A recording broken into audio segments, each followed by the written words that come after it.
एकादशी अस्ति अष्टादशाध्याय अद्यैव स्यात् परन्तु योजना नासीत् अकस्मात् एतत् कार्यक्रमम् आसीत् कस्यचित् गन्तव्यम् अपि भवति तस्मात् अहं तु बाध्यतां तु न करोमि किन्तु अद्य तु मम पार्श्वे पर्याप्त समय अस्ति यतोहि मया अद्य कुत्रचित् अपि समयः न दत्तः। अहं गीतायाः विषये तु बहु सम्यक् वक्तुं न पारयामि। सम्प्रति एव अस्माभिः नवमे अध्याये पठितः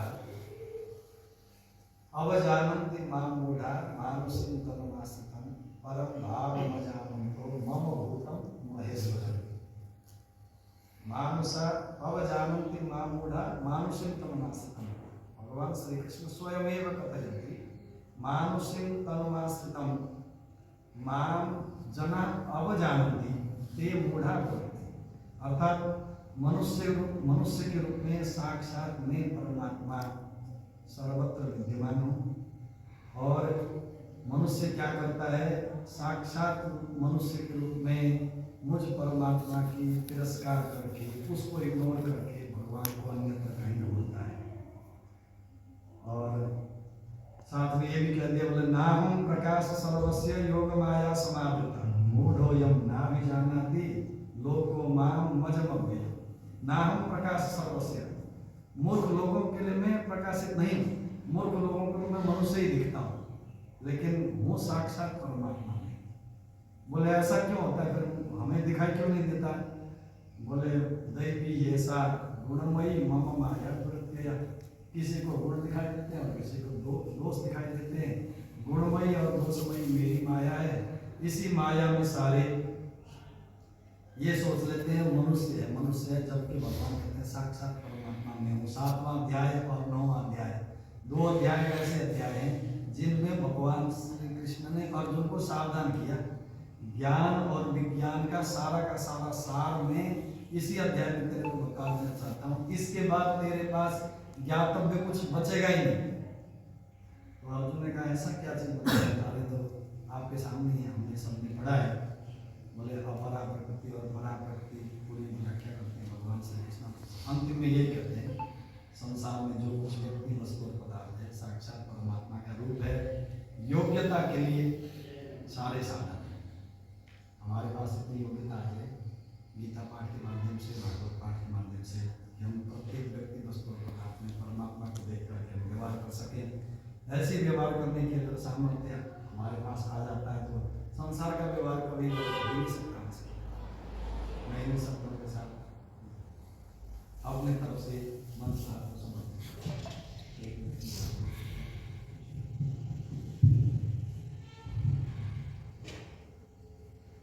सम्मान के योग्य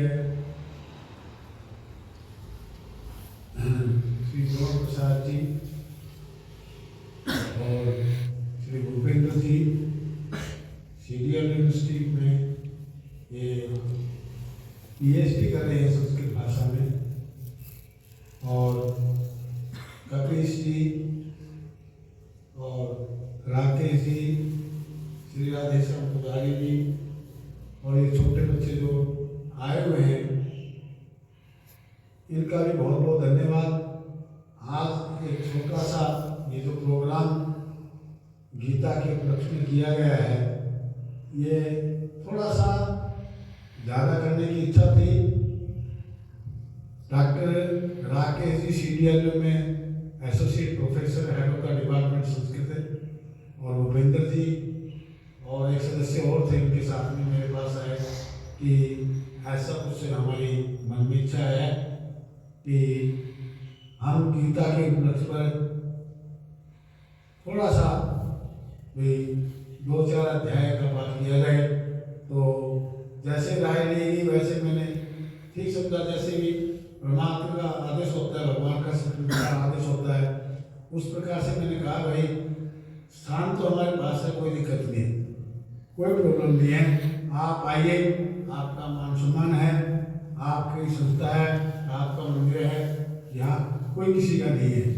तो इस प्रकार से प्रोग्राम तो लंबा करना था मैंने और लोगों को बताना था, लेकिन समय न मिलने पर कुछ ऐसी चीज़ें बीच में आ गई जो कि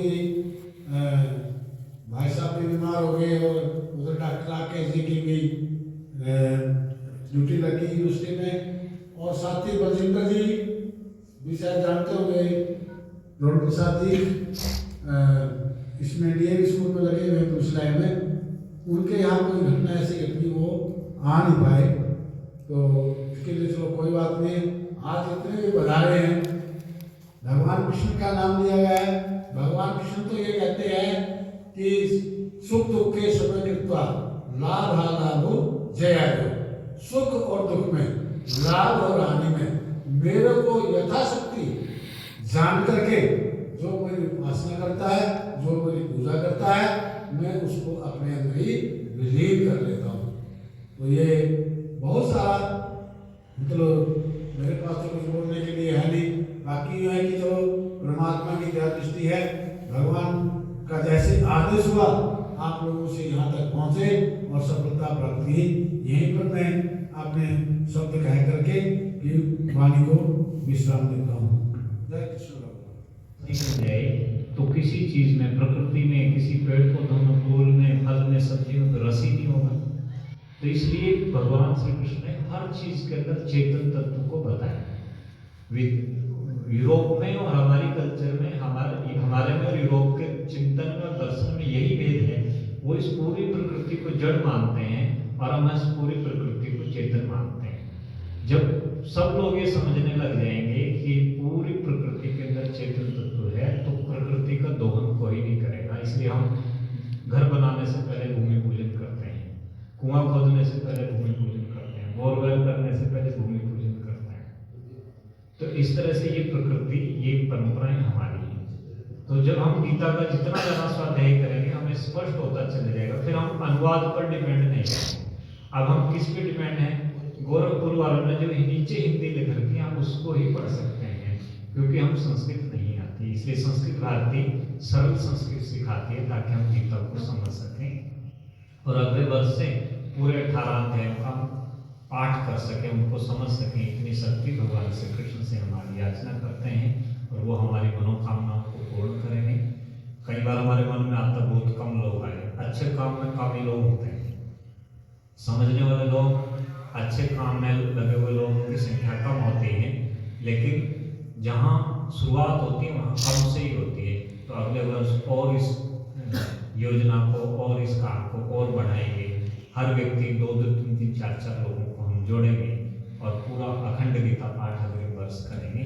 तो जिन्होंने इस कार्यक्रम का आयोजन किया, जिनकी उपस्थिति से ये कार्यक्रम सफल हुआ और जिनके शुद्ध उच्चारण से जो सनातन धर्म के जो विद्यार्थी हैं अपने, जिन्होंने इस कार्यक्रम की शोभा बढ़ाई, सबके प्रति संस्कृत भारती की ओर से और अपने श्री लक्ष्मी नारायण मंदिर ट्रस्ट की ओर से सबके प्रति कृतज्ञता प्रकट करते हैं। अब शांति मंत्र के बाद प्रसाद वितरण होगा। तत्किं कर्मणि घोरे मां नियोजयसि केशव, व्यामिश्रेणेव वाक्येन बुद्धिं मोहयसि मे, तदेवं वद निश्चित्य येन श्रेयो अवाप्नुयाम्। श्रीभगवानुवाच लोकेऽस्मिन् द्विविधा निष्ठा पुरा प्रोक्ता मया नघ, ज्ञानयोगेन संज्ञानां कर्मयोगेन योगिनां, न कर्मणामनारम्भात् नैष्कर्म्यं पुरुषोऽश्नुते।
आचरन् कर्म परमाप्नोति पुरुषः कर्मणैव हि संसिद्धिः मार्जिता जनकादय लोकसङ्ग्रहमेवापि सम्पश्यन् कर्तुमर्हसि यद्यदाचरति श्रेष्ठः तत्तदेवेतरो जनः स यत्प्रमाणं कुरुते लोकस्तदनुवर्तते न मे पापासि कर्तव्यं त्रिषु लोकेषु किञ्चन नानवाप्तमवाप्तव्यं वर्त एव च कर्मणि यदीयमहं न वर्तेय जातु कर्मण्यं विदः तामाहु पण्डितं बुधा त्यक्त्वा कर्मफलासङ्गं नित्यवित्तो निराश्रय कर्मण्यभिप्रवृत्तोऽपि नैव किञ्चित् करोति निराश्रयत चित्तात्मा त्यक्तः